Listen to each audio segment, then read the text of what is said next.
ഈ ആഴ്ച OTTയിൽ cinema release കാത്തിരിക്കുന്നവർക്ക് നല്ല കാലമാണ്. മലയാളത്തിൽ നിന്ന് 2 കിടിലൻ സിനിമകൾ തന്നെ ഈ ആഴ്ച റിലീസാകുന്നുണ്ട്. ദൃശ്യം 3യും അതിരടിയും. ജോർജ് കുട്ടിയുടെ വിശേഷങ്ങൾ പറയുന്ന മോഹൻലാൽ ജിത്തു ജോസഫ് ടീമിന്റെ ദൃശ്യം 3 ഒരു ഡ്രാമ മിസ്റ്ററി ത്രില്ലറാണെങ്കിൽ മാസ് കോമഡി ക്യാമ്പസ് ഫെസ്റ്റിവൽ മൂവിയായാണ് അതിരടി എത്തുന്നത്.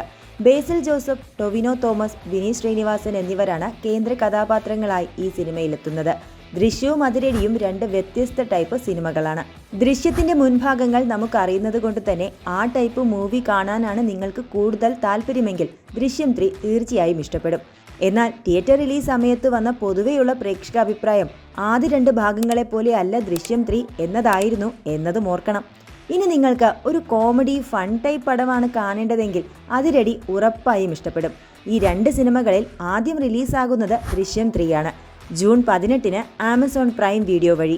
ജൂൺ 19-നാണ് അതിരടിയുടെ OTT റിലീസ്.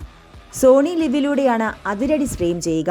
ദൃശ്യം 3യും അതിരടിയും OTTയിൽ കൂടി റിലീസാകുന്നതോടെ കൂടുതൽ കടുത്ത ക്രിറ്റിസിസത്തിലേക്ക് പോകുമെന്ന കാര്യത്തിൽ യാതൊരു സംശയവുമില്ല. അല്ലെങ്കിലും OTT റിലീസിന് ശേഷമാണല്ലോ കടുത്ത റിവ്യൂസ് ഒക്കെ സിനിമകൾക്ക് വരുന്നതും. തിയേറ്ററിൽ പൊടി പാറിച്ച സിനിമകൾ പോലും OTTയിൽ ട്രോൾ മെറ്റീരിയലുകളാകുന്നത് നമ്മൾ കണ്ടിട്ടുണ്ടല്ലോ.